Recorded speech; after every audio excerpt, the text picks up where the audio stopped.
Hello friends, तो आज हम देखने जा रहे हैं जॉन कीट्स के द्वारा लिखी एक poem when I have a fierce. ये पोयम जो है जॉन कीट्स के द्वारा 1818 में लिखी गई थी और इसे पब्लिश किया गया था 1848 में। इस पोयम को शेक्सपियरियन स्टाइल में लिखा गया था जॉन कीट्स के द्वारा। ये एक लिरिकल पोयम है जहाँ पर जॉन कीट्स अपनी पर्सनल एक्सपीरियंस को या फिर पर्सनल फीलिंग्स को शेयर करते हैं रीडर्स के साथ। इस पोएम का बैकग्राउंड कुछ इस तरीके से है कि जॉन कीट्स को ट्यूबरक्लोसिस था, टीबी की बीमारी थी, और उन्हें पता था कि वो अपने मदर और अपने ब्रदर की तरह कुछ दिनों में इस दुनिया को अलविदा कह जाएंगे।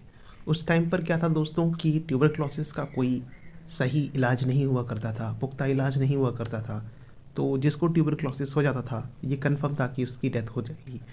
तो इस चीज़ को जानते हुए कि जॉन कीट्स एक खुद की फीलिंग्स को एक्सप्रेस करते हैं इस पोएम में कि वो कुछ दिन में इस दुनिया को अलविदा कह जाएंगे। जॉन कीट्स जब मरे थे सिर्फ वो 25 साल की उम्र में इस दुनिया को अलविदा कह गए थे। जब वो मरने वाले थे, या फिर कह सकते हैं कि जब उनकी डेथ होने वाली थी, उससे पहले वो इस सोनेट को लिखे। और उस सोनेट में उन्होंने क्या बातें लिखी, उन्होंने अपनी फीलिंग को एक्सप्रेस किया कि किस तरीके से जो उनकी चाहत है कि वो चाहते हैं कि अपनी जो फीलिंग्स हैं उन सभी चीज़ों को एक पोएम में या फिर एक पेपर पर एक्सप्रेस करके जाएं। मरने से पहले वो एक एज अ राइटर अपनी सारी बातों को कह कर जाना चाहते थे।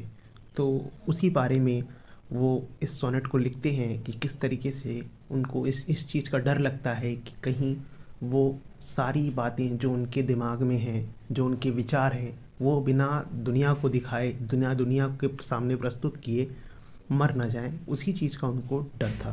तो इस पोयम में, इस सोनेट में उसी के बारे में बात की गई है।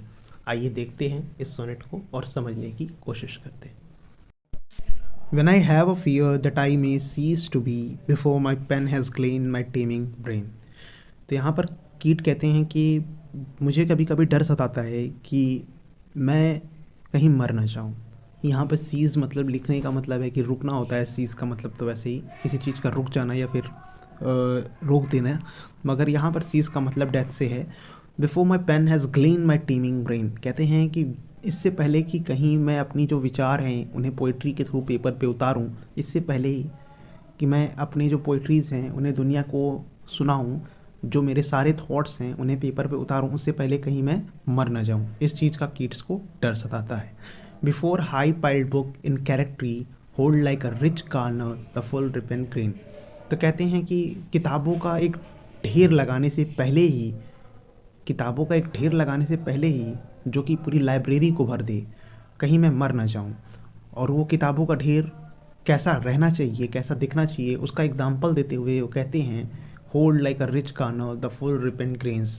कहने का मतलब ऐसा है कि वो उन किताबों का ढेर ऐसा ही लगाना चाहते हैं जैसे कि किसी एक गोदाम में पके हुए अनाजों का ढेर लगा रहता है। उसी तरीके से वो कीट्स भी अपनी किताबों का ढेर लगाना चाहते हैं एक बहुत बड़ी सी लाइब्रेरी में।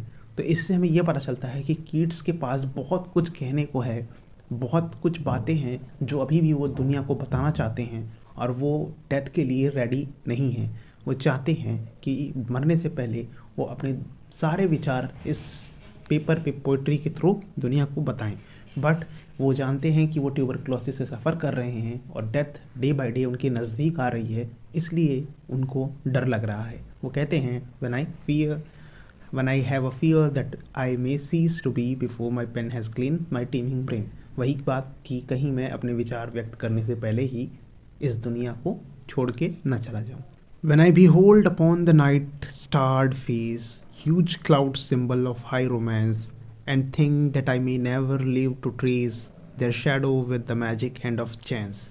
तो यहाँ पर कीट्स कहते हैं कि when I behold, कहने का मतलब है कि जब मैं उन्हें गौर से देखता हूँ, किसे देखता हूँ, अपॉन द नाइट स्टार्ड फेस, यानी जब मैं चांदनी रात में तारों से भरा हुआ आसमां देखता हूँ, और जो बादल हैं वो उनको कैसे नज़र आते हैं, वो एक हाई रोमांस के सिंबल की तरह नज़र आते हैं। Huge cloud symbol of high romance, कहने का मतलब है कि जब कीट्स चांदनी रात में तारों से भरे एक आसमां को देखते हैं तो उन्हें जो बादल है वो किसके सिंबल्स नज़र आते हैं, वो सिंबल्स नज़र आते हैं हाई रोमांस के। और फिर वो क्या कहते हैं, and think that I may never live to trace. फिर वो सोचते हैं क्या सोचते हैं कि वो कभी ज़िंदा ही नहीं रहेंगे इस चीज़ों को ट्रेस करने के लिए। किसको? Their shadows with the magic hand of chance. तो वो सोचते हैं कि शायद वो फ्यूचर में ज़िंदा ही नहीं रहेंगे इस जो रोमांस, हाई रोमांस का जो सिंबल है उसको अपने शब्दों के द्वारा, अपनी पोएट्री में व्यक्त करने के लिए वो फ्यूचर में रहेंगे ही नहीं, और उन्हें कभी मौका ही नहीं मिलेगा,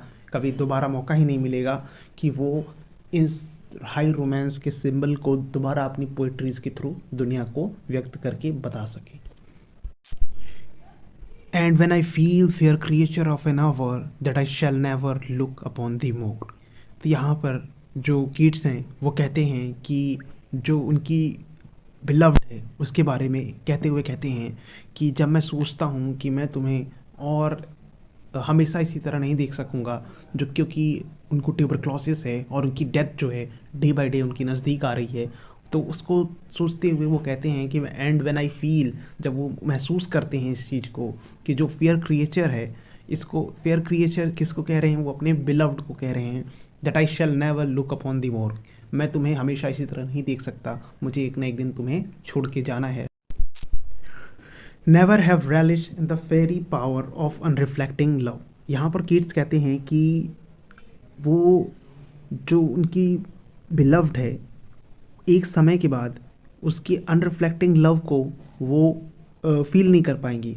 क्यों नहीं कर पाएंगी? क्योंकि वो ट्यूबरक्लोसिस से सफ़र कर रहे हैं और कुछ दिनों में उनकी डेथ हो जाएगी। तो इस चीज़ से वो थोड़ी से डरे हुए हैं कि कुछ दिनों के बाद जो उनकी बिलव्ड है उनका वो जो लव है उसको फील नहीं कर पाएंगी। यहाँ पर अनरिफ्लेक्टिंग कहा गया है, तो इसका मतलब है कीट्स जो अपने बिलव्ड से वन साइडेड लव करते हैं, उसके लव को जो उस फील नहीं कर पाएंगे क्योंकि वो इस दुनिया को छोड़कर चले जाएंगे। Then on the shore of the wide world I stand alone and think till love and fame to nothingness do सिंग।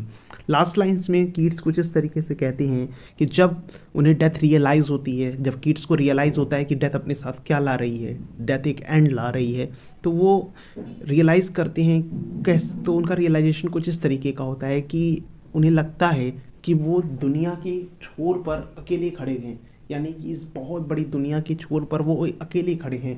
उन्हें लगता है कि वो हर चीज़ को पीछे छोड़ आए हैं, उनके साथ अब कुछ नहीं है, ना उनके साथ कोई लव है, ना उनके साथ कोई फेम है, सभी चीज़ें उनके साथ उनका साथ छोड़ चुकी हैं, वो पीछे छोड़ चुके हैं उन सब चीज़ों को, और लास्ट में सिर्फ उन्हें एक ही चीज़ दिखती है, वो है डेथ।